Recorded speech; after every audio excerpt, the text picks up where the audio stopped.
Welcome back to Fox 5's On the Hill Live this Sunday morning. You know, there has been a strong jobs report just out that really surprised a lot of the experts. The Bureau of Labor Statistics showed that the economy added 254,000 jobs in September.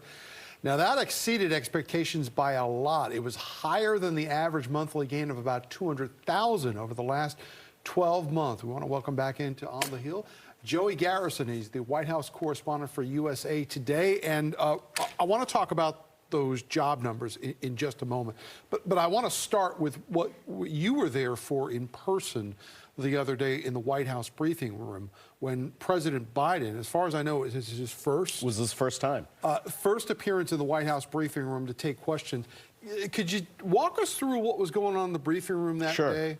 Yeah, so we're sitting there waiting for the briefing to start. We thought it was going to just be Karine Jean-Pierre, the press secretary, as well as one of her top economic aides.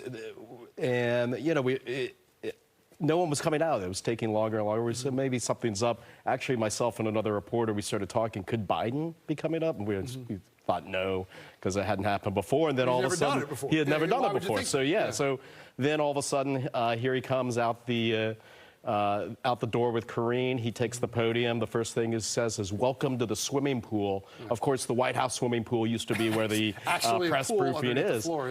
Now, past presidents, Trump, Obama, George W. Bush, frequently came to the press briefing room to take questions. They have taken a very different approach, as we know, for the last 3.5+ years. With Biden, they have not put him out in front of reporters as much. That has been a strategic reason. But Biden came out there with a message, and I think he was sort of strutting his stuff there a little bit. He thought he was on a high after this jobs report, after the port agreement reached that stopped the strike. And so he was out there kind of spiking the football. And I wanted to explain this to folks as well, too, because I had some people come to me and say, well, why is it unusual that a president goes into a briefing room full of reporters? Isn't that the White House? Isn't that what a president's supposed to be doing? Why is that unusual? Well, us reporters, I mean, we wish it weren't unusual, but you know, Biden just did not take as many questions from reporters during his past 4 years. They were very guarded with him, worried about the chance that he could have a flub. He makes a lot of gaffes, as we know, and so.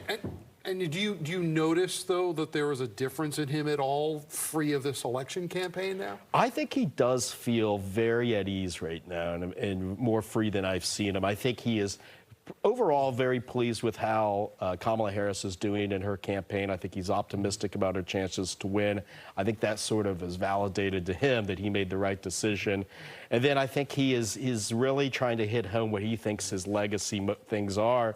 And one of those, and he's always been upset that he's not gotten what he believes is the credit on this, is the economy. As we know, he continues to have low marks on how people perceive the economy, but he points to these numbers, says, hey, things are doing well. Well, let's talk about these job numbers that he came to the podium to talk about. Obviously, this gets into the argument that the White House and the Democrats have been trying to make, that the economy is getting better. Obviously, you know, we have anecdotal evidence from people who say they're still struggling with this.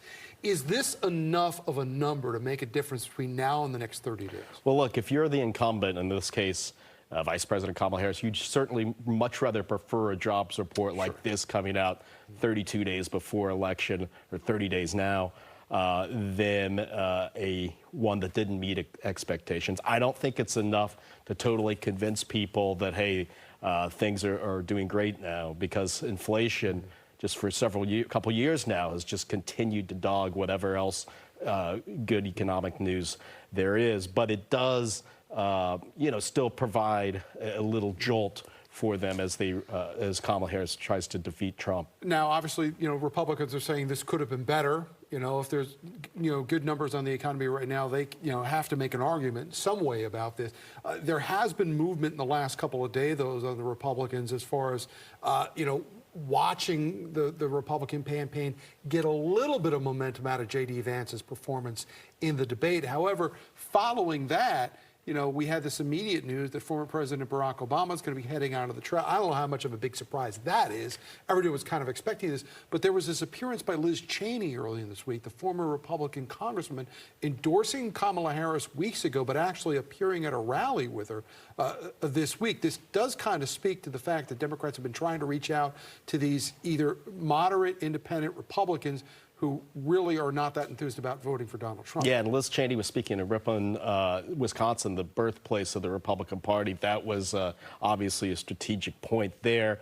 And yeah, they're trying to signal to voters out there, independent voters, maybe fiscal conservative Republicans, that say, hey, you know, those folks who don't like Trump, don't like how they feel about him post January 6th. They're worried what he might do with the second term, and saying, hey, you might not agree with us, with Kamala Harris on policy, on how she might, on some of her priorities there, but this is a bigger election, that more is at stake. Democracy is at stake. Those sorts of voters.